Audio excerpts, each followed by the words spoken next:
Y miremos a ver lo que dice el compañero. ¿Listo? Ahí voy a separar bien esto porque aquí empieza el siguiente ejercicio y no lo ha distribuido bien. Entonces, yo hago la corrección pertinente. ¿Vale? Bueno, vamos a ver cómo se derivaría, por ejemplo, un ejercicio de este tipo. Voy a copiarlo. Voy a utilizar esta cosita de copiar pantalla aquí. Vamos a copiar este acá. Y bueno, esa es la idea del día de hoy, ¿no? Vamos a desarrollar unos cuantos ejercicios de todo lo que tenga que ver, pues, en temas del parcial. Vamos a desarrollar unos cuantos y, bueno, quedaría entonces así. ¿Listo? ¿Qué podemos decir ahí? Pues, bueno, vamos a derivar esa función f. ¿Listo? Entonces, nosotros sabemos que f' de x, pues, sería entonces la derivada de 1 sobre x cuadrado más 1, más x a la 5 coseno de x, ¿cierto? Recuerden siempre, esto es la derivada de esto. Recuerden siempre tener su tablita de derivadas a la mano, ¿listo? Cuando estén en cálculo integral, su tablita de integrales a la mano. Cálculo de diferencial, su tablita de derivadas a la mano. Ya sabemos entonces que la derivada de una suma de funciones, pues es la suma de derivadas, ¿cierto? O sea que esto es la derivada de 1 sobre x cuadrado más 1, derivada de esto, más derivada de x a la 5 coseno de x. ¿Listo? Derivada de esto. Y lo siguiente es analizar cómo o qué técnica o qué estrategia utilizar para encontrar esas derivadas que nos están dando ahí. La primera función, la función de la izquierda, pues es un cociente. Significa entonces que lo más viable o lo mejor es aplicar la técnica de la derivada de un cociente, ¿no? Y la función de la derecha, esa que dice x a la 5 coseno de x, eso es un producto, el producto de la función x a la 5 con la función coseno de x. Por tanto, hay que utilizar entonces la técnica de la derivada de un producto. ¿Listo? Eso es lo que voy a hacer entonces en este momento.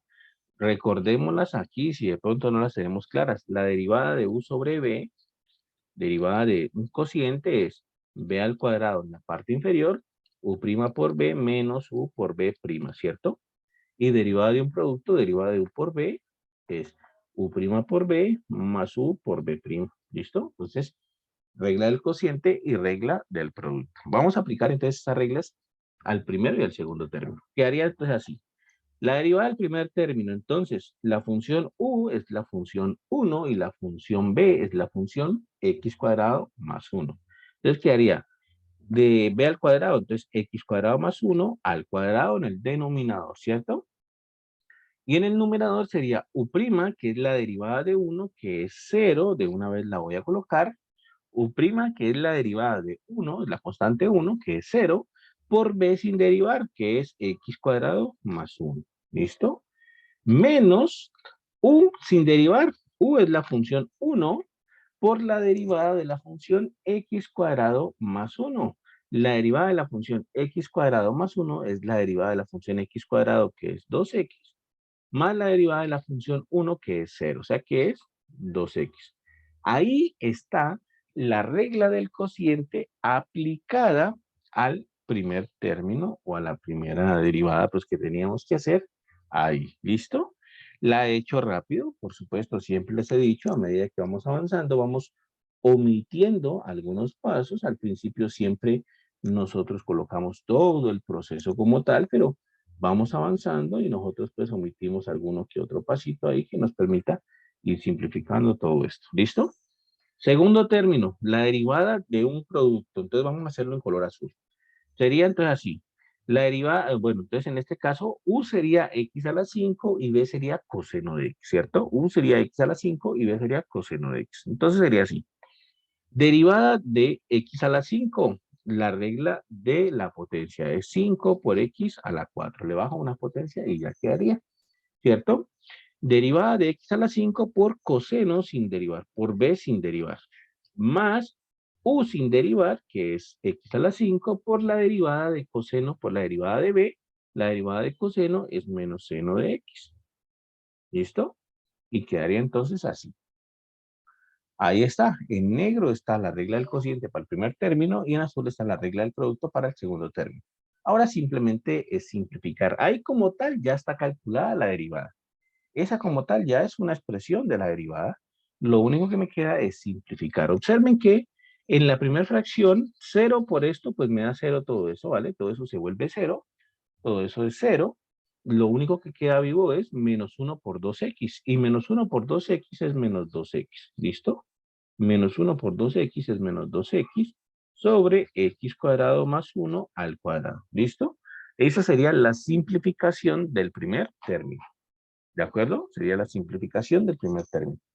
¿Está claro hasta ahí, muchachos? ¿Preguntas hasta ahí? ¿Dudas? ¿Está bien? Ya el segundo término realmente no hay mucho que podamos simplificar. 5x a la 4 coseno de x. Y aquí más por menos, x a la 5 seno de x.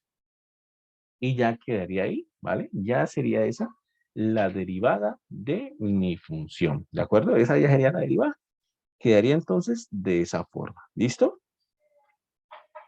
¿Está claro, muchachos? ¿Preguntas? ¿Hay dudas de pronto? Bueno, entonces parece que está claro. ¿Listo? Y esa pues es una de las derivadas del parcial, del taller, como les dije. Hay varios puntos en ese taller, hay varios puntos, hay puntos facilitos, puntos más complicados. Vamos a repasar un poquito porque el taller se concentra solamente en la parte de derivación. Vamos a repasar un poquito desde dónde es que vamos a evaluar o de qué es la parte fundamental para este parcial. Recuerden que la parte fundamental para este parcial o el fuerte del parcial va a arrancar aquí desde límites infinitos. ¿Listo? Desde ahí va a estar el fuerte del parcial. Entonces, pues aquí hay algunos ejercicios que podemos mirar para recordar cómo es que es esta situación. Miren, por aquí hay varios ejercicios que podemos tener en cuenta para esta situación. Y recuerden, palabras más, palabras menos, podemos colocar uno acá incluso. Podemos hacer aquí límite cuando x tiende a infinito y coloquemos nosotros la función, por ejemplo, 4x cuadrado más 7x menos 3 sobre, por ejemplo, podemos colocar, no sé, 3x a la 2 menos 8x más 100, por ejemplo, y vamos a calcular ese límite al infinito. ¿Listo? Recuerden que para calcular un límite al infinito, pues hay un truquito para hacerlo. Hay un truquito para hacerlo. ¿Qué es lo que nosotros hacemos? Lo que nosotros hacemos es ubicar cuál es la potencia principal de x, es decir, cuál es el x que tiene la mayor potencia entre toda esa fracción. ¿Listo? En este caso, el x que tiene la mayor potencia, nosotros lo encontramos aquí, y bueno, acá también está, pero con que le encontremos en una parte, pues es suficiente. Nosotros encontramos el x con la mayor potencia ahí. Y el truquito consistía en dividir tanto en el numerador como en el denominador por ese x que tiene la mayor potencia. Es decir, dividir el 4x a la 2 más 7x menos 3, dividirlo por ese x con la mayor potencia, y el denominador también, el 3x a la 2 menos 8x más 100, dividirlo por ese x con la mayor potencia, que es un x a la 2. Luego de eso, nosotros distribuíamos esa potencia del denominador. La distribuíamos. ¿Qué haría entonces? Si lo voy a continuar por acá, para cuestión de espacio, ¿qué haría entonces así? Límite cuando x tiende a infinito, ¿de quién? Nos quedaría entonces de esta manera, 4x cuadrado sobre x cuadrado, distribuíamos esa potencia x cuadrado en cada uno de los términos del numerador, menos 3 sobre x cuadrado, ¿listo? Distribuíamos la potencia x cuadrado, y en el denominador también 3x cuadrado sobre x cuadrado, menos 8x sobre x cuadrado, más 100 sobre x cuadrado, ¿listo? Hacíamos la distributiva ahí. Y entonces nos quedaba de esa forma. Lo siguiente, por supuesto, era cancelar lo máximo que pudiésemos, ¿no? Observen por aquí, por ejemplo, en el primer término yo puedo cancelar x cuadrado con x cuadrado y lo único que queda vivo es el 4. En el segundo término puedo cancelar una x con una de las x que están en el denominador y queda vivo 7 sobre X. En el tercer término del numerador no puedo cancelar nada, no hay X en el numerador, entonces no puedo cancelar nada, quedaría así. Primer término del denominador, yo puedo cancelar X cuadrado con X cuadrada. Segundo término, puedo cancelar una X de acá con otra X de acá. Y tercer término, no puedo cancelar nada. Entonces nos quedó de esa forma. Y bueno, cuando yo hago esas cancelaciones, yo ya puedo escribir este límite así como límite cuando X tiende a infinito de 4, ¿cierto? Que fue lo que nos quedó vivo ahí, de 7 sobre X, que fue lo que nos quedó vivo en el segundo término, y menos 3 sobre X cuadrado, que fue lo que nos quedó vivo en el tercer término. Acá fue un 3, acá fue un menos 8 sobre X, y acá fue un 100 sobre X cuadrado. ¿Listo? Y llegamos hasta ahí. Lo siguiente entonces era aplicar un límite conocido. Nosotros mencionamos, nosotros dijimos, incluso establecimos un límite conocido para esto. Dijimos que el límite, cuando X tiende hacia infinito, de una constante K por un X elevado a la N con N positivo, ese límite daba 0, ¿vale? Ese fue un límite conocido del cual se habló ahí. Un límite básico de los que nosotros decíamos. ¿Qué quiere decir ese límite? Pues ese límite lo que nos estaba diciendo es, tome la constante K, ¿vale? Esa constante K se está dividiendo por un número X elevado a la N. Es decir, que cuando N tiende a infinito, cuando N se va haciendo muy grande, ese término X a la N pues se va haciendo mucho más grande todavía, ¿listo? Ese término X a la N pues se va haciendo grande también, se va creciendo hacia el infinito. Y entonces lo que estaba diciendo ese límite, pues lo que está diciendo esa expresión es que tome la constante K y divídala cada vez por números más grandes. Tome la constante K y divídala por cada vez números más grandes. Y bueno, cuando uno divide una constante por números cada vez más grandes, pues el resultado va siendo cada vez más pequeño y por tanto ese resultado nos daba 0. ¿Listo? Quiere decir entonces que en nuestro límite, bueno, aquí es el límite de una constante, eso sigue siendo 4, el límite de una constante sigue siendo 4, pero en el segundo término ya estamos involucrando lo que acabamos de decir. Es el límite cuando X tiene infinito de una constante sobre X. Esto, cuando X tiene infinito, se va para 0. Acá también, cuando X tiene infinito, es una constante sobre X al cuadrado, también se va para 0. Esto también se va para 0 y esto también se va para 0. Son constantes dividido por X. Y bueno, aquí es el límite de una constante, sigue siendo 3. Quiere decir que el resultado de ese límite sería, en el numerador sería 4 más 0 menos 0, y en el denominador sería 3 menos 0 más 0, que finalmente nos queda 4 tercios. ¿Listo? Ese fue un truquito que aplicábamos cuando estábamos viendo ese cálculo de límites al infinito. ¿Listo? Observen entonces que el truco consistía en tomar la mayor potencia de X y bueno, dividir por esa mayor potencia tanto en el numerador como en el denominador. ¿Listo? Y bueno, ahí estaba. Ese límite nos da entonces 4 tercios. ¿Preguntas, muchachos? ¿Dudas? ¿Está claro?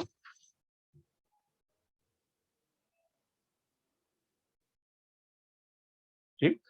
Bueno, ese no lo inventamos nosotros, ¿cierto? Ese no lo inventamos nosotros. Por supuesto que el límite original no lo mencionamos, no dijimos, pero el límite original pues tiene una forma indeterminada. Esto es una indeterminación de la forma infinito sobre infinito. Entonces no lo mencionamos, pero bueno, eso es una forma indeterminada, infinito sobre infinito. Por tanto, entonces cualquier cosa puede pasar. Ustedes saben que cuando es una indeterminación, puede ser que el límite exista, puede ser que el límite no exista, puede pasar cualquier cosa. ¿Listo? Entonces, en este caso, pues sí existió y nos dio como tal 4 tercios. ¿De acuerdo? Entonces quedaría ahí. Ese sería pues como un ejemplito de esto de acá. Incluso, por ejemplo, en el ejercicio 3, también es una forma indeterminada, pero no del tipo 0 sobre 0. Esta es una forma indeterminada de tipo infinito menos infinito. Aquí hay que hacer un truco más o menos parecido, pero teniendo en cuenta de que es una forma del tipo infinito menos infinito, entonces pues nosotros tenemos que primero racionalizar. ¿Listo? Esta es una indeterminación, una forma indeterminada del tipo infinito menos infinito. Entonces, nosotros racionalizamos, colocamos límite cuando x tiende a infinito, multiplicamos y dividimos por la misma expresión, pero con signo contrario, ¿cierto? Es decir, raíz de x cuadrado más 2 menos x, lo multiplicamos y lo dividimos, lo voy a hacer en azul incluso para que quede la diferencia ahí, lo multiplicamos y lo dividimos por x cuadrado más 2 más x sobre raíz de x cuadrado más 2 más x. ¿Listo? Lo multiplicamos y lo dividimos por la misma fracción, pero con signo positivo. ¿Por qué se hace eso? Simplemente porque ya lo que nos queda en el numerador es una diferencia de cuadrados. Recuerden que la diferencia de cuadrados, a cuadrado menos b cuadrado, uno lo puede escribir como, o lo puede factorizar como a menos b por a más b. Y eso es justamente lo que tengo en la parte superior. Tengo a menos b por a más b. O sea que eso es una diferencia de cuadrados. O sea que eso nos da el límite cuando x tiene infinito de la diferencia de cuadrados, a cuadrado menos b cuadrado. Es decir, raíz de x cuadrado más 2 al cuadrado, ¿cierto? Menos x al cuadrado. Y sobre lo que está en el denominador, que no lo he tocado todavía, que es x cuadrado más 2 más x. ¿Listo? Entonces ahí aplicamos diferencia de cuadrado. Y nos quedó esa expresión de ahí. ¿Qué sigue ahora? Cancelar entonces la raíz con el cuadrado. Podemos cancelar esa raíz con el cuadrado. Y nos quedaría entonces así. Cancelamos raíz con cuadrado y sería entonces algo así. Límite cuando x tiende a infinito. X más 2, x cuadrado más 2 menos x cuadrado sobre raíz de x cuadrado más 2 más x. ¿Listo? Finalmente, después, ¿qué hacemos? Cancelamos x cuadrado que está restando con el que está sumando y nos queda 2 sobre raíz de x cuadrado más x. ¿Listo? Nos queda el límite cuando x tiende a infinito de 2 sobre raíz de x cuadrado más 2 más x. ¿Listo? Y lo mismo de hace rato. Estamos tomando la constante 2. Estamos tomando la constante 2 y la estamos dividiendo por expresiones que van a ser cada vez más grandes, puesto que x se va haciendo muy grande hacia el infinito, pues la expresión raíz de x cuadrado más x, pues se va haciendo muy grande al infinito también. O sea que esto finalmente es algo, pues, como más o menos de la forma 2 sobre infinito, que es 0, ¿cierto? 2 sobre infinito, pues es un número 2, es el número 2 dividido por números muy grandes y por tanto eso se va a ir para 0. Ese resultado se va para 0. ¿Listo? Y así pues entonces quedaría esta partecita de acá. ¿Preguntas, muchachos? ¿Dudas? ¿Inquietudes? Bueno, eso con respecto a los límites al infinito. Recuerden que, bueno, de hecho les digo, en el examen hay un par de límites al infinito, entonces por eso también recuerdo este tema. ¿Listo? ¿Qué más les puedo comentar? Bueno, resulta que puede haber, por ejemplo, aquí vamos a ver, aquí hay otros límites al infinito también. Aquí hay otros límites al infinito, miren, aquí hay para calcular límites al infinito. Eh, listo. Ujú. Ok, vamos a hacer otro aquí. ¿Listo? Vamos a hacer otro aquí. Entonces resulta lo siguiente. Supongamos que tenemos esta función. F de x igual a, y voy a colocar la función aquí, por ejemplo, supongamos que es x cuadrado más 5x más 6, pongamos. Y por acá supongamos que tenemos Pongamos que tenemos un x más 1 por ejemplo, x menos 2. ¿Listo? Supongamos que tenemos esa funcioncita de ahí. ¿De acuerdo? Entonces, eh, puede ser también una manera pues, de estudiar esto, que nos pregunten acerca de las asíntotas. Pueden solicitarnos hacer un estudio de las asíntotas de esta función, ¿vale? Entonces, encontrar las asíntotas de la función. Encontrar las asíntotas. Ya explicamos entonces de qué se trata todo esto, ¿listo? Eso también lo vimos, eso también entra en el parcial. Y entonces, ¿cómo era este asunto de las asíntotas? Recuerden que las asíntotas son rectas a las cuales se acerca la función, no necesariamente que las toque, pero que se acerque, ¿listo? Entonces vamos a abrir Desmos para ver gráficas y quedaría algo así. Voy a colocar una función por aquí, observen, x cuadrado, por ejemplo, x cuadrado más 1, por ejemplo, ¿listo? Sobre otra funcioncita aquí, x cuadrado, o 2x cuadrado, por ejemplo, más 3x, listo, podría ser esa. Ahí podemos dejarlo. Entonces, miren esa función. Esa función genera en Desmos esta gráfica que estamos viendo en este momento en pantalla, ¿listo? Resulta que aunque no estén graficadas, hay unas rectas a las cuales la función se va acercando en su comportamiento. Por ejemplo, si yo grafico la recta y igual a un medio, observen que la función se va acercando a la recta y igual a un medio para valores grandes de x. Miren que acá están alejaditas la función y la recta, pero si yo me muevo a la derecha y voy viendo valores más grandes de x, pues la recta y la función se van acercando, ¿vale? Para valores más grandes de x, esto se va acercando y bueno, en el infinito pues se acercan muchísimo más. No se tocan, no se llegan a tocar, ¿vale? Pero se van acercando cada vez más y cada vez más, ¿de acuerdo? Eso es una asíntota. En este caso pues estábamos hablando de una asíntota horizontal. ¿Listo? Es una asíntota horizontal. Lo mismo pasa para los números negativos. Miren, para los negativos también la función se va acercando hacia esa recta azul que está ahí. ¿Vale? No la toca nunca, pero se van volviendo cada vez más cercanas y más cercanas. Y eso pues corresponde con lo que estábamos viendo de asíntotas. ¿Listo? Entonces, eso es una asíntota horizontal.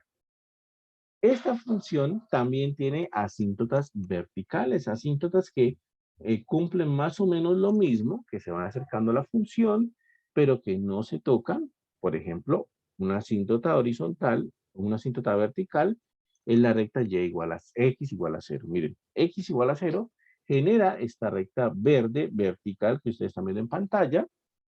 Y bueno, aquí entonces nosotros tenemos una asíntota vertical. El comportamiento de la función es parecido. Si nos acercamos a x igual a 0, la función se dispara hacia menos infinito o hacia más infinito, acercándose cada vez más hacia esa recta vertical verde que tenemos ahí. Y entonces estaríamos hablando de una asíntota vertical, ¿listo? Que x igual a 0 es una asíntota vertical.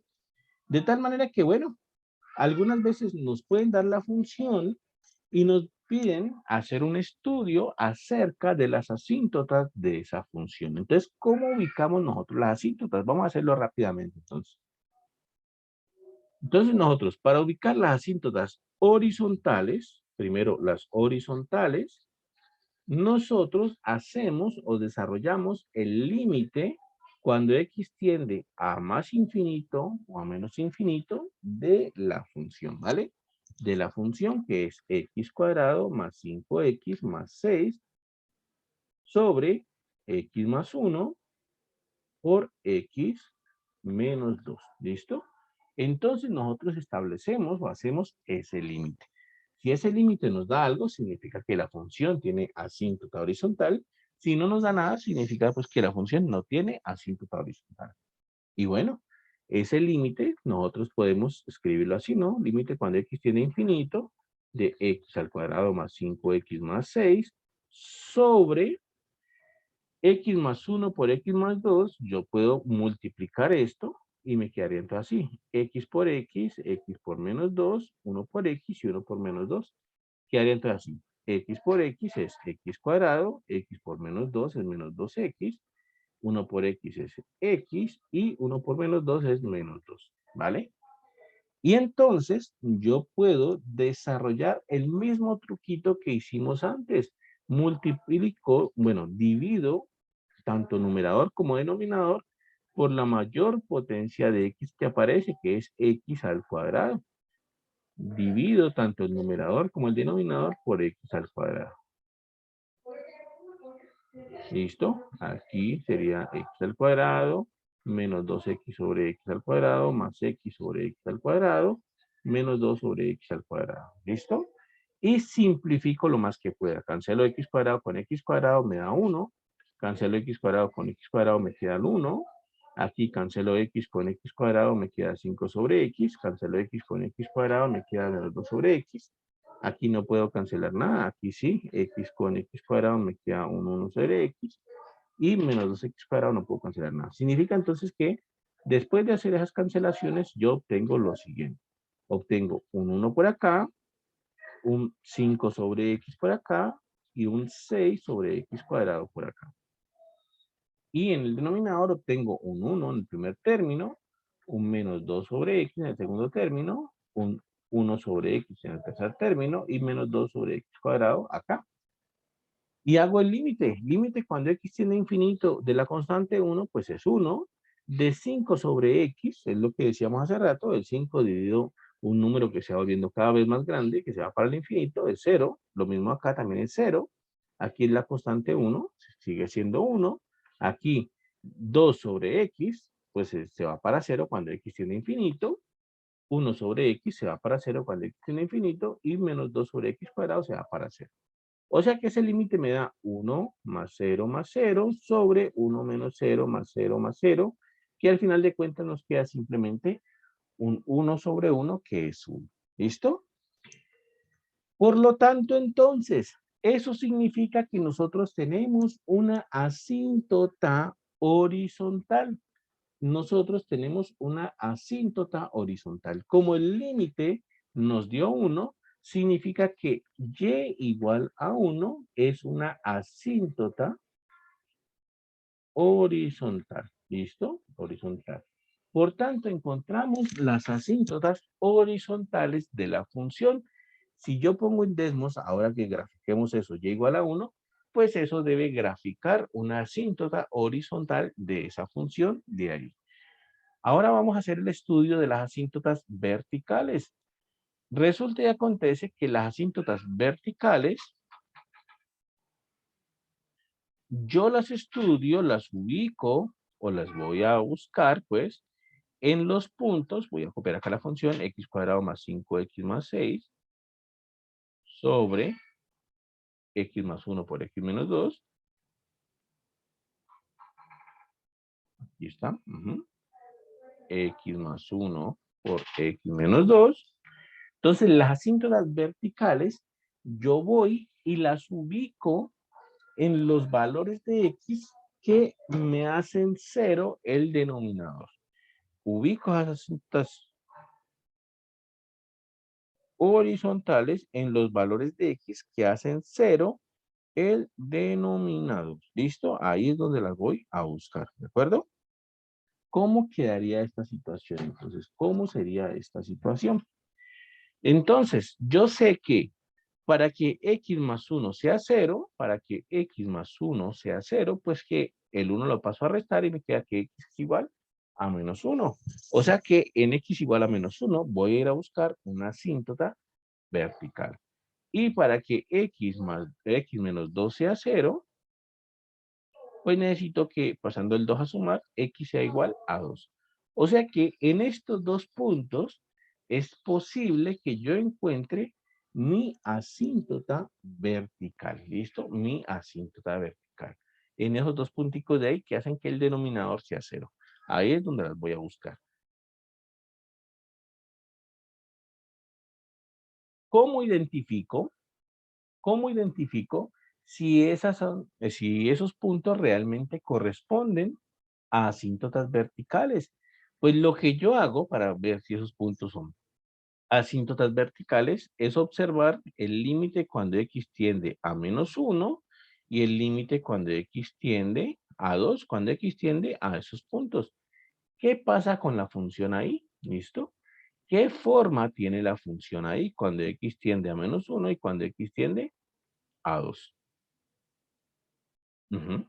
Cuando x tiende a -1 y cuando x tiende a 2. Entonces, yo observo qué forma tiene la función ahí. X más 1, x menos 2.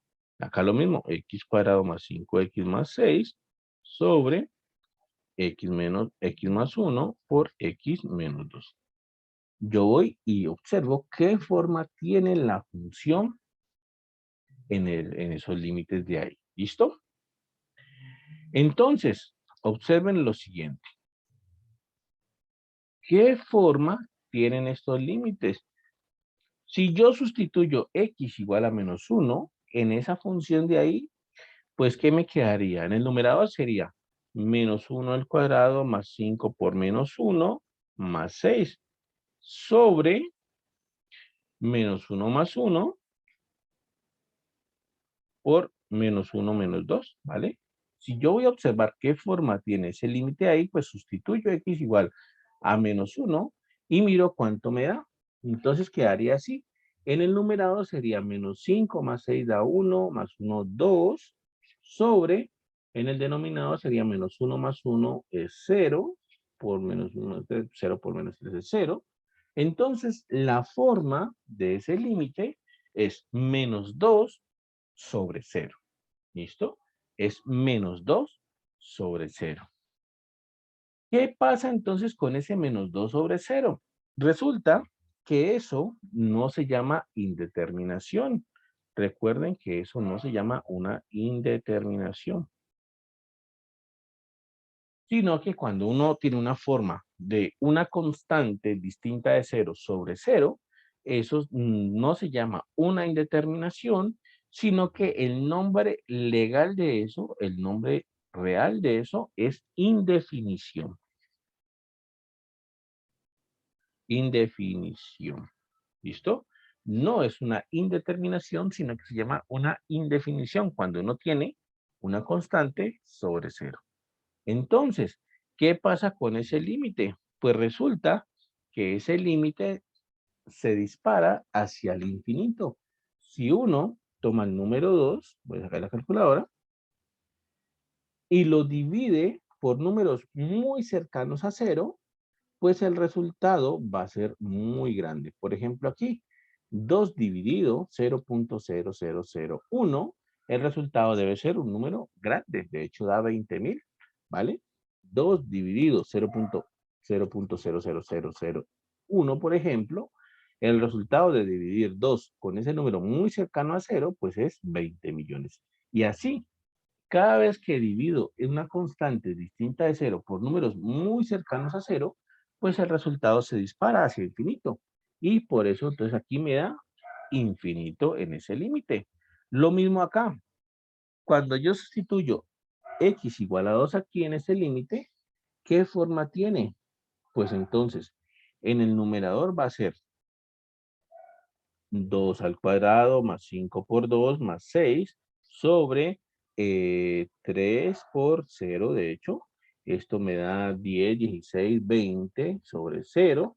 Lo mismo, es una indefinición. Me está dando una constante distinta de 0 sobre 0 que me da pues 20 sobre 0. De hecho, que esto se da para infinito, como lo dijimos antes. Significa entonces que como la función se dispara es infinito, pues sí, efectivamente, x igual a -1 y x igual a 2 son asíntotas verticales, ¿vale? Verticales. Entonces, esas son asíntotas verticales. Así identificamos nosotros las asíntotas. Por tanto, entonces, asíntotas horizontales las identificamos haciendo el límite cuando x tiende a infinito. Miren, límite cuando x tiende a infinito. Asíntotas horizontales. Nos dio que tenía una y igual a 1. Asíntotas verticales las hacemos haciendo el límite cuando x tiende a los valores que anulan el denominador. En este caso, menos 1 y 2. Entonces hacemos el límite cuando x tiende a menos 1 y a 2 y nos damos cuenta de que eso es una constante sobre 0 o tiene la forma de una constante sobre 0 y por tanto eso se dispara hacia más infinito. Ahora sí voy a colocar esa función en Desmos y veamos qué pasa ahí.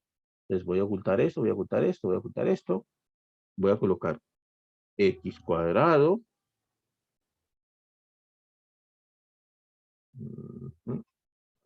X cuadrado más 5x más 6 dividido. Vamos a colocarla. X más 1, x menos 2. X más 1 por x menos 2. Y obtenemos esta función que está aquí. ¿Listo? Según nuestros cálculos, según lo que acabamos de hacer, si yo coloco acá, si yo coloco y igual a 1, aquí está. Si yo coloco y igual a 1, eso debe ser una asíntota horizontal. Quiere decir que la función se va a acercar a esa asíntota horizontal y posiblemente ni siquiera la toque. ¿Listo? Entonces, y igual a 1. Entonces voy a colocar y igual a 1. Y observen que justamente eso está pasando. Si tomo valores grandes de x, cuando x tiende a infinito, la función se va acercando a la recta y igual a 1, se va acercando, pero en este caso pues no la toca. Miren, si le hago zoom, pues se nota todavía un poquito alejada, ¿vale? Entonces se acerca, pero no la toca en este caso. Igual para menos infinito también pasa lo mismo.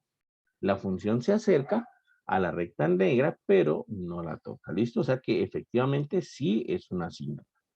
Y según nuestras cuentas, x igual a menos 1 y x igual a 2 son asíntotas verticales. Entonces, si yo pongo x igual a menos 1 y x igual a menos 2, a x igual a 2 en la gráfica, pues generaría asíntotas verticales. X igual a menos 1 y x igual a 2. ¿Listo? Generó estas dos rectas verticales, la roja y la azul. Y efectivamente son asíntotas verticales. Miren que la función se va acercando, se dispara hacia más infinito y se va acercando a esa asíntota vertical roja. Y por acá también, por la derecha también, cuando me acerco por la derecha, la función se dispara hacia menos infinito y se acerca a la línea vertical roja. Lo mismo pasa con la línea vertical azul. La función se va acercando a esa línea vertical azul, disparándose pues hacia más infinito, a menos infinito. O sea que ahí queda corroborado, ahí queda pues establecido que efectivamente nuestros cálculos son correctos. ¿Listo? Y por tanto, muchachos, de esa manera nosotros miramos si una función tiene asíntotas o no tiene asíntotas. Las asíntotas verticales las ubicamos cuando x se aproxima a un valor de tal manera que ese valor anule el denominador de la función y las horizontales las identificamos cuando x tiende a más infinito o a menos infinito. ¿Listo? Eso sería pues ese ejercicio. Ahí quedaría resuelto, ¿de acuerdo? ¿Está claro? ¿Preguntas, dudas? Pero una duda, cuando usted está yendo a las verticales, usted, digamos, lo que tomó el denominador, pues, x más 1 y x menos 2, ¿no? Y pues que decía que x más 1 igual a 0 y x menos 2 igual a 0. Sí. Si, digamos, fuera diferente, no fuera x más 1 ni x menos 2, sino, por ejemplo, x al cuadrado más 5x más 6, ¿hay uno cómo lo hace? ¿Cómo lo puede hacer? ¿Cómo lo... Bueno, x al cuadrado más 5x más 6, ¿cierto? Sí, señor. Entonces, si en el denominador tienes un polinomio de ese estilo, pues lo que toca hacer es factorizarlo, ¿vale? Toca factorizarlo, ahí toca hacer el trabajo de factorización. Ese polinomio en particular que me diste, se puede factorizar como x más 2 por x más 3, o sea que tendrías un x más 2 y un x más 3 en el denominador, ¿vale? Esa es la factorización de ese polinomio que me diste. Por tanto, entonces, ¿Cuáles son los puntos donde yo voy a buscar las asíntotas verticales? Pues cuando x más 2 sea 0 y cuando x más 3 sea 0. Es decir, paso el 2 a restar, x igual a menos 2 y x igual a menos 3, pasando el 3 a restar. Significa que aquí las voy a buscar en menos 2 y en x igual a menos 3. Pero entonces la clave es esa. Si nos dan un polinomio, entonces nosotros tenemos que ver cómo factorizamos ese polinomio. ¿Listo? Nosotros tenemos que ver cómo factorizamos ese polinomio de ahí. ¿Listo? Miren que aquí, por ejemplo, en la sección de ejercicios 3.50 del texto guía, incluso pues está el caso justamente que menciona el compañero. Aquí manda a hacer un estudio de las asíntotas y en el denominador no está factorizado. El denominador no está factorizado. Aparece x al cuadrado menos 3x menos 4. ¿Qué significa eso? Pues que toca factorizarlo. ¿Listo? En este caso particular, x cuadrado menos 3x menos 4, lo voy a hacer por aquí en un ladito, x cuadrado menos 3x menos 4, yo lo puedo factorizar ¿cómo? Bueno, buscando dos números que multiplicados me den menos 4 y que sumados me den menos 3. Dos números que multiplicados me den menos 4 y sumados me den menos 3, pues menos 4 más 1, de hecho, ¿no? Así sería la factorización de ese polinomio. Y entonces, ¿en dónde voy a buscar las asíntotas verticales? En x igual a 4 y en x igual a menos 1. Son donde tengo que buscar las asíntotas verticales. ¿Listo? Y para que me dé asíntota vertical, yo debo tener límites de esta forma, indefiniciones, una constante diferente de 0 sobre 0. La forma del límite tiene que ser así para que sea una, una asíntota, ¿vale? Para que nos dé una asíntota, cuando miremos la forma del límite tiene que ser una constante diferente de 0 sobre 0. ¿Por qué? Porque eso no es una indeterminación, no se llama indeterminación, se llama indefinición. Cuando tenemos una constante diferente de 0 sobre 0 es indefinición. Cuando tenemos 0 sobre 0 es indeterminación. ¿Listo? Entonces, eso es lo que pasa. Buscamos esa forma y si la tenemos, como en este caso que hicimos el ejemplo, pues entonces automáticamente son asíntotas verticales. Pero sí, entonces lo que preguntaba el compañero, si en el caso de que no nos den la factorización, pues nosotros tenemos que hacer un trabajito más ahí encontrando esa factorización como tal. ¿Listo? Acá también, miren, no nos la dan. Entonces, factorizamos esto y esto es una diferencia de cuadrados. De hecho, entonces, quedaría como x menos 2 por x más 2 y también sale. ¿Listo? Entonces, quedaría así. ¿Vale? ¿Preguntas, muchachos? ¿Dudas? Bueno. Luego de eso, nosotros pasamos a ver continuidad. Recuerden qué era continuidad. Continuidad gráficamente era donde la función no tiene saltos, donde la función no tiene huecos, ¿cierto? Una función continua, pues luce, de hecho, pues digamos que una compañera cuando yo estudiaba en pregrado decía, una función continua luce muy bonita, decía. Entonces, digamos como ella, una función continua, pues luce muy bonita, ¿vale? Luce como así, sin saltos, sin que le falten puntos, nada, una función continua se ve bien, ¿listo? Entonces, ese podría ser un ejemplo de una función continua. Si aquí le hace falta un puntico, si de aquí le hace falta, supongamos, este puntico de aquí, pues entonces automáticamente esa función no es continua en ese puntico. Eso tiene que tener una coordenada en x, pongámosle a. Entonces diríamos que la función no es continua en x igual a, ¿cierto? Más aún, nosotros podemos tener como casos extremos, pues, saltos en la función. Una función puede tener, por ejemplo, algo así. Puede ser, aquí vemos eje X, eje Y, y puede tener incluso saltos. Por ejemplo, llega hasta aquí, ¿vale? Y salta por acá arriba y continúa por acá arriba. Ese es el puntico A. Y entonces la función no es continua en X igual a A, tiene un salto ahí, ¿vale? Más aún todavía, en el peor de los casos, nosotros podemos tener que la función no es que salte así, sino que por acá, por ejemplo, se disparó hacia más infinito en x igual a. Mejor dicho, que x igual a es una asíntota de la función, ¿vale? Algo así mejor. Voy a borrar esta partecita acá. algo así. Que la función en x igual a tiene una asíntota. La función se disparó y se va acercando a la recta y, x igual a, justamente como lo que estamos viendo ratico. Ese es el peor de los casos todavía. Entonces, la función es discontinua en x igual a. ¿Cuál era la definición de continuidad? La definición de continua era la siguiente, ¿no? Nosotros decíamos que f es continua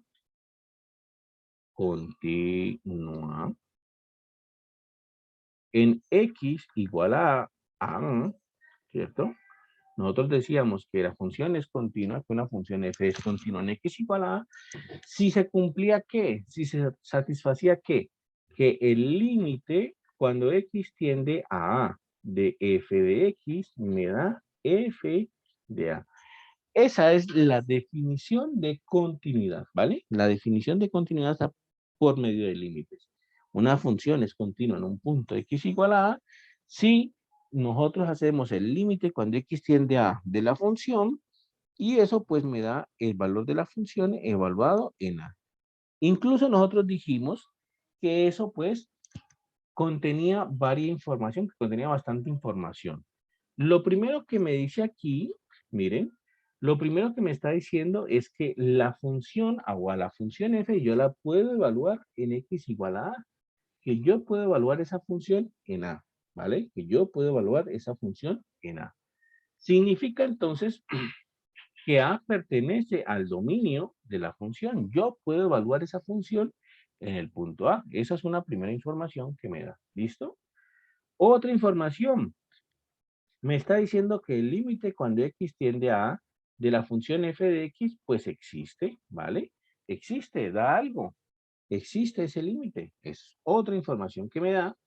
Y la otra información que me da es que, pues las dos cosas deben ser iguales, ¿cierto? Que el límite cuando x tiende a de f de x, pues debe ser igual a la función evaluada en el punto a. ¿Listo? Esa es la información que podemos obtener ahí. ¿Listo?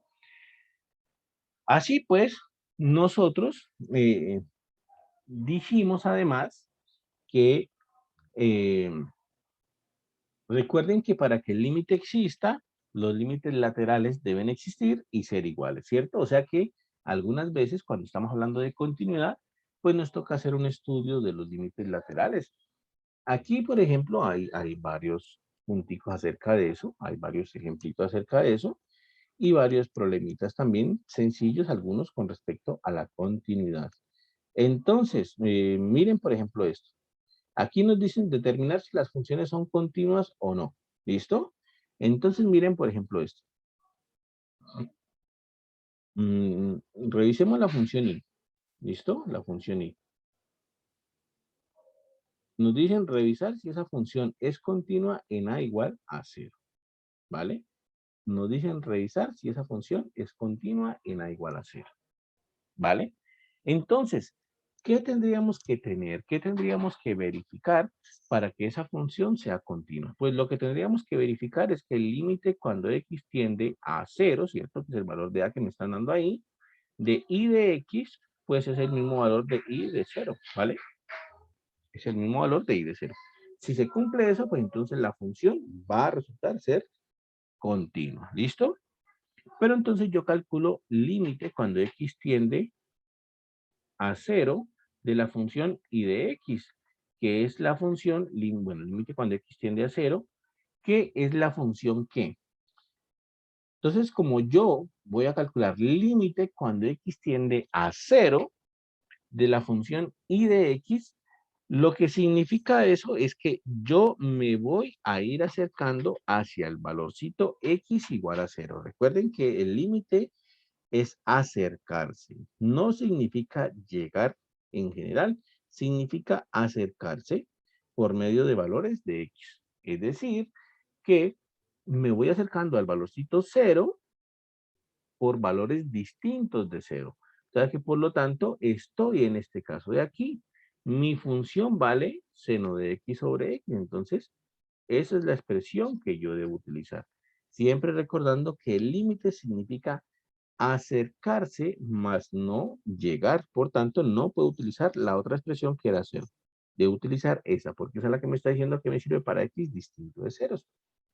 Pero ese límite yo sé cuánto me da. Es un límite básico que estudiamos desde el principio.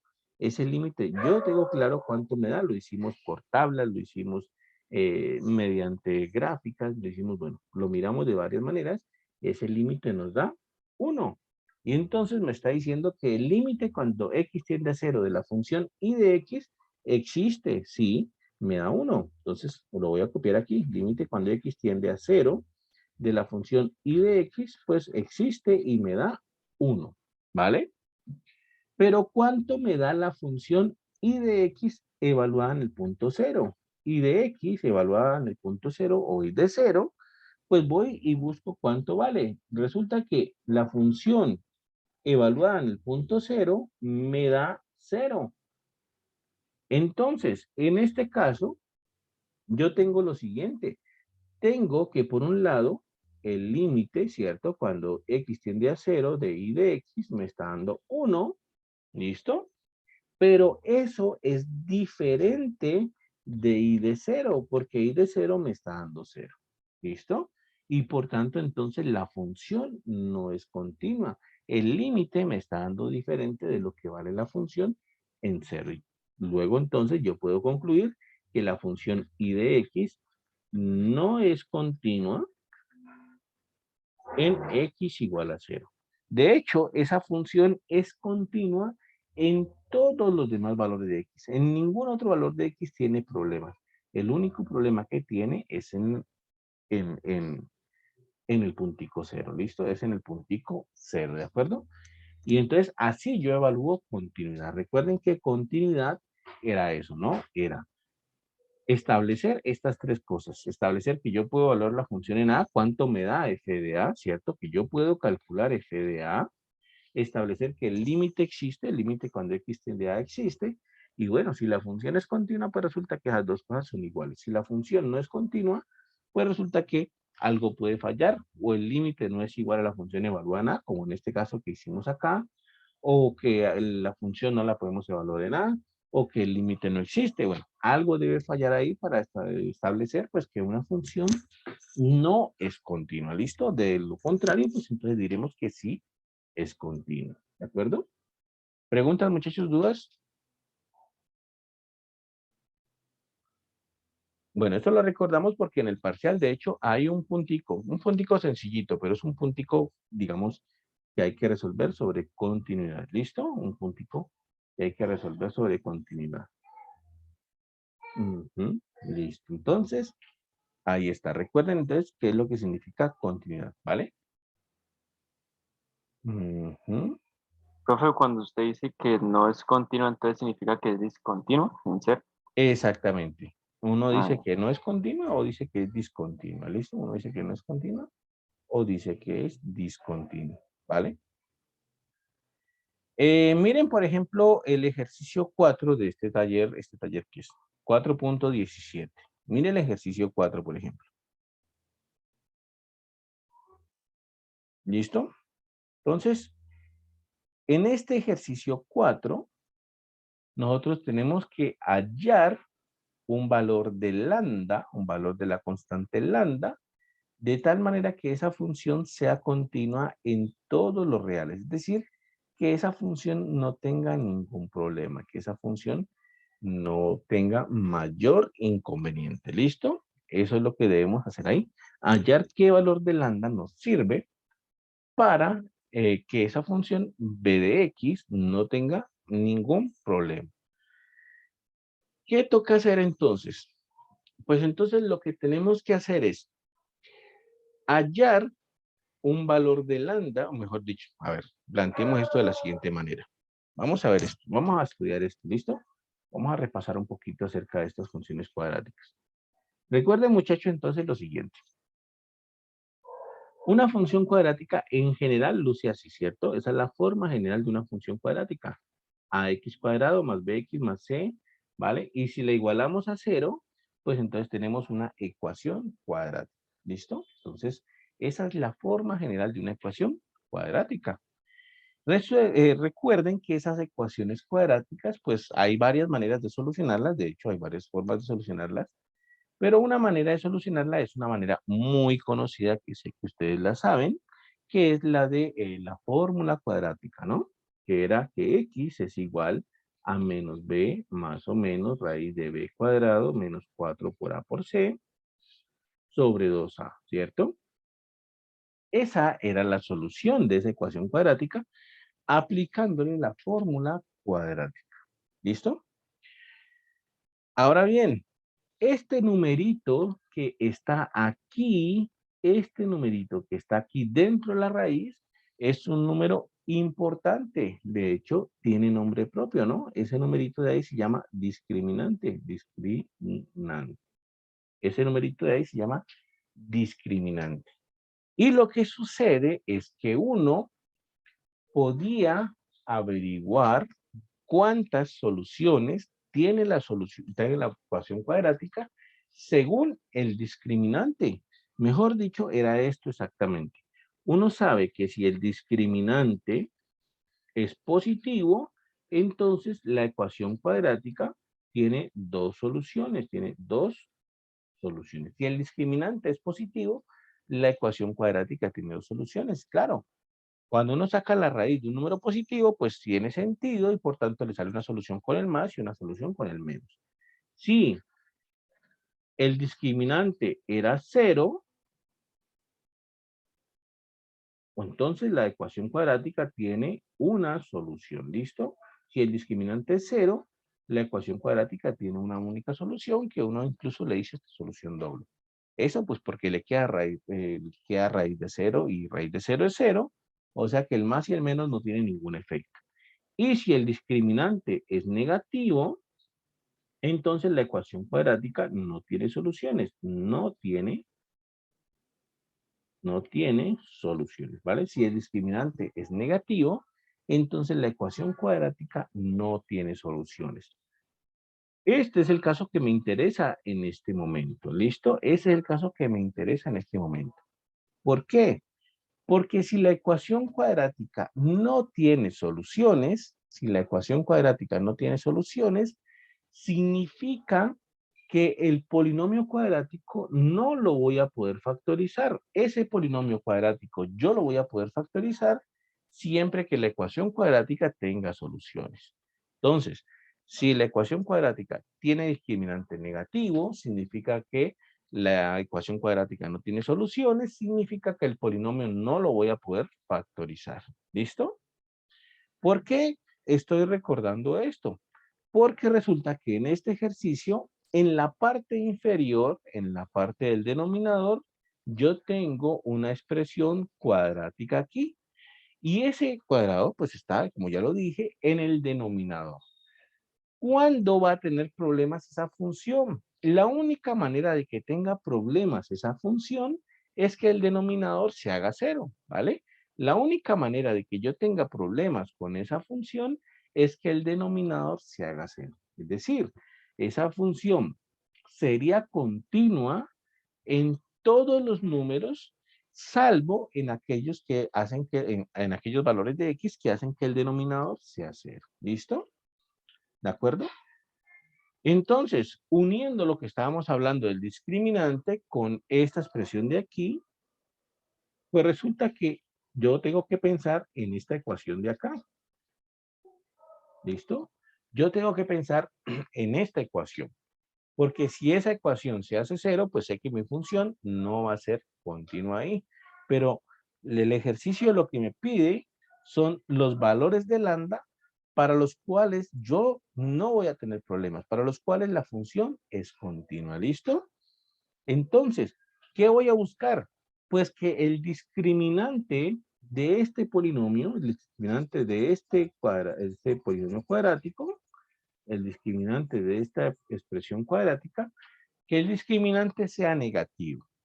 Si yo encuentro valores de lambda que hacen que el discriminante sea negativo, entonces estoy encontrando valores para los cuales esta ecuación no tiene solución y entonces estoy encontrando valores para los cuales el denominador no se hace cero y estoy encontrando entonces valores de lambda para los cuales la función es continua. ¿Listo? Es todo un análisis que toca hacer. No es tan sencillo.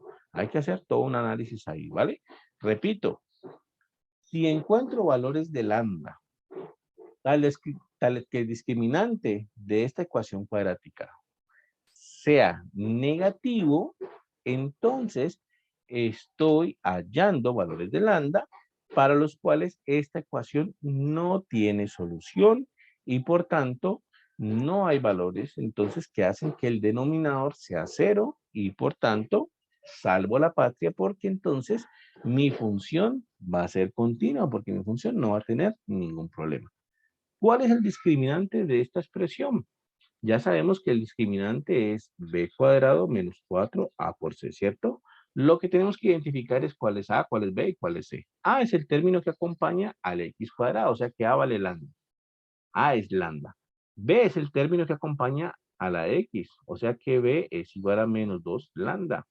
Y c es la constante que está independiente, o sea que c es igual a 1. O sea que el discriminante de mi expresión sería b cuadrado, es decir, menos 2 lambda al cuadrado, menos 4 por a, pero a vale lambda, por c que vale 1. ¿Listo? Ese sería el discriminante de mi expresión. Y si lo puedo simplificar un poquito, sí, lo puedo simplificar un poquito porque menos 2 lambda al cuadrado es menos 2 al cuadrado, que es 4, y lambda al cuadrado, pues 4 lambda al cuadrado, ¿cierto? Voy a quitar un poquito eso ya. Menos 4 por lambda, menos 4 por lambda. Aquí es 4 por lambda por 1, 4 por lambda, está bien, ¿listo? Menos 4 por lambda, ¿vale? Eso sería entonces esa expresión de ahí. Eso sería 4 lambda cuadrado menos 4 lambda. Y yo busco que ese discriminante sea negativo para que la ecuación cuadrática no tenga solución y que por lo tanto pues el denominador no presente valores de x tales que hagan cero ese denominador. Y entonces yo tengo que resolver esta ecuación, esta desigualdad de aquí. ¿Listo? Y yo la resuelvo, no hay problema con esto. Quería decirles así menos 4 lambda menor que 0. Quedaría entonces así. Puedo factorizar un 4 lambda aquí, 4 lambda que factoriza lambda menos 1, menos que 0. ¿Listo?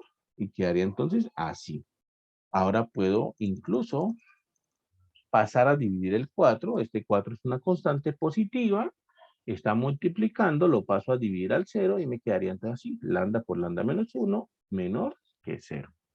Entonces la pregunta ahora es, ¿para qué valores de lambda se tiene que lambda por lambda menos 1 es menor que 0? ¿Listo? ¿Para qué valores de lambda se tiene que lambda por lambda menos 1 es menor que 0? ¿Listo? Se tiene eso de ahí. ¿De acuerdo? Y bueno, la respuesta, pues nosotros tenemos que resolver esta inecuación. Esta es bastante sencilla de resolver. Partimos simplemente en dos casitos. Partimos aquí. Voy a hacerla por aquí rápidamente. Observen. Aquí está R. Aquí está la recta numérica, ¿cierto? La recta real. Pongo aquí el valor de lambda. Pongo aquí el valor de lambda menos 1. ¿Listo? Y entonces yo parto esto en tres casos. En 0 y en 1. ¿Listo? ¿Por qué parto en tres casitos esta fracción de aquí o esta expresión de acá? Bueno, esto de aquí ya lo hemos visto en matemáticas básicas. Lo que estoy haciendo es entonces ubicar aquellos valores de lambda que hacen cero cada uno de estos términos, ¿cierto? Que hacen cero aquí y que hacen cero acá. Observen que lambda es cero cuando, pues, cuando es cero, por eso ubiqué el cero. Cuando lambda menos 1 es cero, lambda menos 1 es cero, pues cuando lambda es igual a 1. Entonces por eso ubiqué el 1 aquí. Y lo siguiente es ver qué signo tiene esas expresiones en cada una de esas zonitas de aquí. Pongámosle que esto es zona 1 entre menos infinito y 0, zona 2 entre 0 y 1, y zona 3 entre 1 y más infinito. Entonces, yo miro qué signo tienen cada una de las expresiones aquí. Observen, cuando lambda solito, para los números negativos, pues lambda solito es negativo, ¿no? Por ejemplo, cuando lambda es menos 2, pues te viene menos 2 aquí y ya está. ¿Listo? Cuando lambda es menos 2, pues lambda tiene signo negativo. Cuando lambda es menos 2, por ejemplo, menos 2 menos 1 da menos 3, que es signo negativo. Entonces, lambda es negativo en esos dos casos. ¿Listo? Entre 0 y 1, por ejemplo, tomemos el 1 medio. Tomemos un medio aquí. Sustituyendo aquí lambda igual a un medio tiene signo positivo, o sea que aquí es positivo. Sustituyendo un medio aquí sería un medio menos 1, que sería menos un medio, o sea que aquí tiene signo negativo. Y cuando lambda es mayor que 1, pues entonces, por ejemplo, el 2, tomemos el 2, lambda igual a 2 es positivo, está bien. 2 menos 1 es positivo, está bien. Y ahora pues la ley de los signos, ¿no? Menos por menos da más por menos da menos, y más por más da más. Todo esto pues lo hice simplemente para encontrar todos los valores de lambda, tal que esta multiplicación de lambda por lambda menos 1 tenga signo negativo. Según lo que hemos hecho entonces, para que el signo de lambda por lambda menos 1 sea negativo, debemos estar entonces entre 0 y 1. O sea que para que lambda por lambda menos 1 sea negativo, entonces lambda debe estar entre 0 y 1. ¿Listo? Lambda debe estar entre 0 y 1. Por tanto, entonces, lo que estamos diciendo es que cualquier valor de lambda que uno escoja, cualquier valor de lambda que se escoja, de tal manera que lambda esté entre 0 y 1, ocasiona que el discriminante de ese polinomio cuadrático que está en el denominador sea negativo. Y ocasiona entonces que la ecuación cuadrática no tenga solución y ocasiona entonces que el denominador de mi expresión o de mi función siempre va a ser distinto de cero. Y por tanto, mi función va a ser continua. Es todo un análisis, ¿no? Es todo un análisis que hay que hacer ahí. No es tan sencillo. Miren que dimos bastantes vuelticas para poder organizar toda esa información, ¿vale? Pero bueno, es un ejercicio del libro y pues lo pensamos un ratico y así nos resultó. ¿Listo? Entonces, si la pregunta es hallar los valores de lambda para los cuales la función tal es continua en todo R, pues ya descubrimos que esos valores de lambda son entre 0 y 1. Cualquier valor de lambda entre 0 y 1 me sirve. ¿Listo? ¿Preguntas, muchachos? ¿Dudas?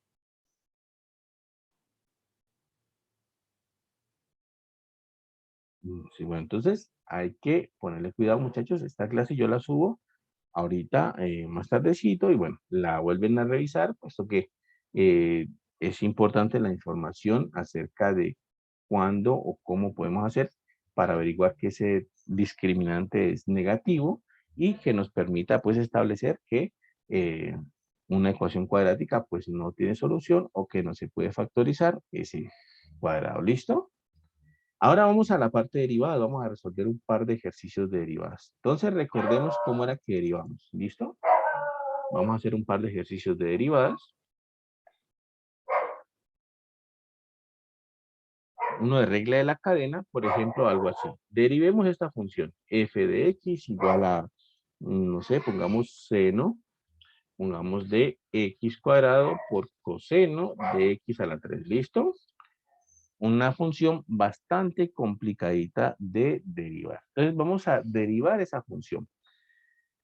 Resulta que, como siempre les he dicho, para que derivemos una función, nosotros lo que tenemos que estar atentos es de qué consta esa función, de qué consiste esa función y cómo podemos hacer, pues, para encontrar la derivada de esa función. En este caso, nuestra función f consta de la composición de dos funciones. Una función externa, que es la función seno, esta es la función externa, y la función interna, que es esta función de aquí, ¿vale? Esa función que está dentro de esa función seno, pues es la función interna. Entonces, nuestra función consta de la multiplicación de esas dos, perdón, de la composición de esas dos funciones. ¿Listo? ¿Cómo hacemos la derivada de esa función? Pues aplicando la regla de la cadena, ¿cierto?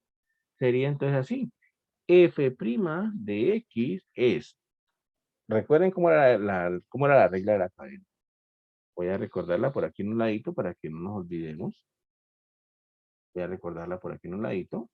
Si nosotros teníamos f evaluado en g de x y queríamos derivar f evaluado en g de x, esto era función externa derivada evaluada en la función interna por la derivada de la función interna. ¿Listo? Esa era la regla de la cadena.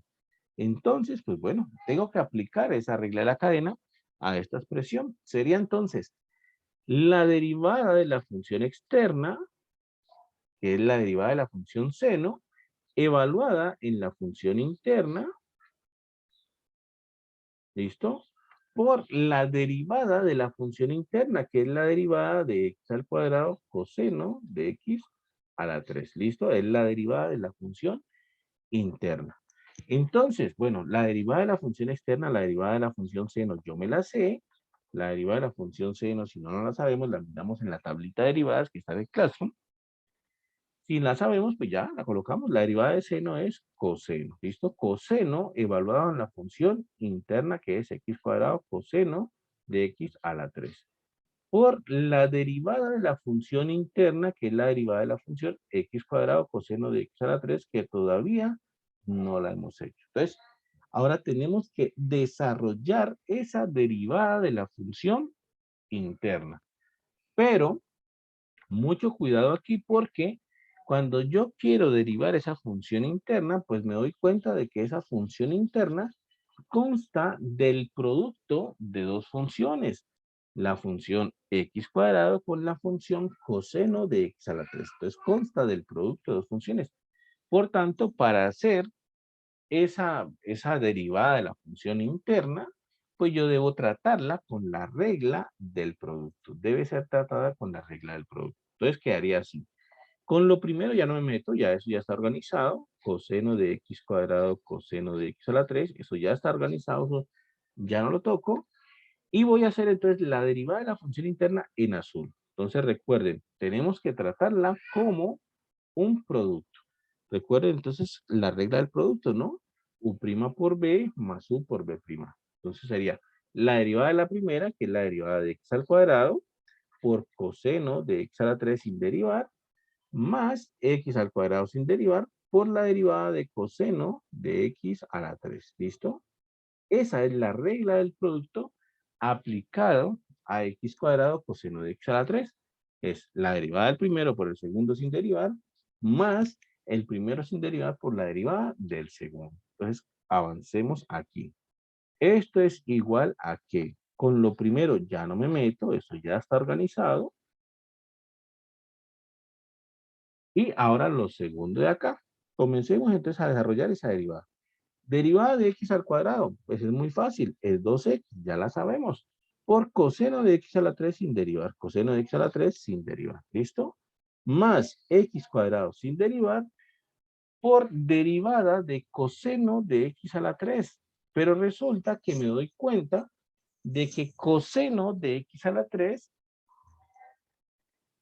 al derivarlo, si quiero derivar coseno de x a la 3, debo aplicar nuevamente una regla de la cadena. Si quiero derivar coseno de x a la 3, debe aplicarse nuevamente la regla de la cadena. ¿Por qué? Porque coseno de x a la 3, yo lo puedo ver como la composición entre dos funciones. La función coseno, por supuesto, con la función x a la 3. La función externa, ahí será la función coseno. La función interna, ahí será la función x a la 3.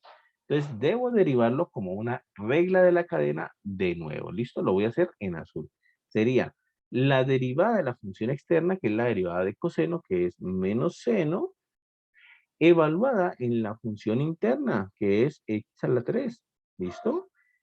Eso sería la primera parte. Derivada de la función externa, que es la derivada de coseno, que es menos seno, evaluada en la función interna, por la derivada de la función interna, que es la derivada de x a la 3. ¿Listo? Cuando cogemos experiencia, pues ya simplemente colocamos ahí el resultado de eso y ya está, ¿vale? Pero entonces ahora sí podemos colocar en la siguiente línea ya todo el resultado. Quedaría entonces coseno de x cuadrado de coseno de x a la 3, eso no cambia para nada, no lo hemos modificado más. Aquí sería 2x coseno de x a la 3, ¿listo? Y acá quedaría entonces finalmente así. El más por menos menos, voy a sacar el menos de una vez, x a la 2, bueno, seno de x a la 3 por acá, y derivada, póngale cuidado, derivada de x a la 3. La derivada de x a la 3 es 3x a la 2, ¿cierto? Y ahora multiplico x a la 2 por x a la 2 es x a la 4. Y el 3 que estaba por ahí me quedaría así, 3x a la 4 por seno de x a la 3. ¿Listo? Ahí ya quedó con 2 pasos hechos de una vez. ¿Listo? ¿Preguntas? ¿Dudas? ¿Quién? Estoy viendo clases. Sobre todo si sale de la boca de... Quedaría así entonces. ¿Listo? Y entonces, bueno, ya quedó simplificada de una vez. Pero entonces, observen que tuvimos que desarrollar, tuvimos que hacer 2 reglas de la cadena para poder entonces encontrar esta derivada, ¿vale? Y así pueden encontrarse derivadas en el examen. Pusimos ahí en el examen unas funcioncitas cuya, pues, hacer la derivada hay que aplicar una reglita de la cadena por ahí. ¿Listo? Hay que aplicar una reglita de la cadena. Entonces, como consejo, estudien bien reglita de la cadena. Incluso en el taller que les dejé, en este taller que les puse aquí en el Classroom, ahí hay punticos en donde hay que aplicar reglita de la cadena. Entonces, aquí, mírenlos por favor. Por ejemplo, aquí es de regla de la cadena, este es de regla de la cadena, regla de la cadena, regla de la cadena por acá. Hay muchos ejercicios de regla de la cadena para que los tengan en cuenta. ¿Listo? Los miran, por favor, los desarrollan y bueno, eso les sirve para el parcial. ¿Vale, muchachos? ¿Preguntas, dudas, inquietudes hasta ahí?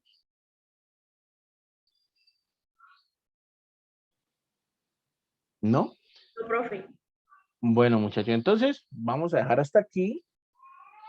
Recuerden entonces, el día viernes no nos miramos en clase, sino que yo les subo automáticamente el parcial al Classroom. Lo entregan por el mismo Classroom en hojas pues escritas con puño y letra de ustedes.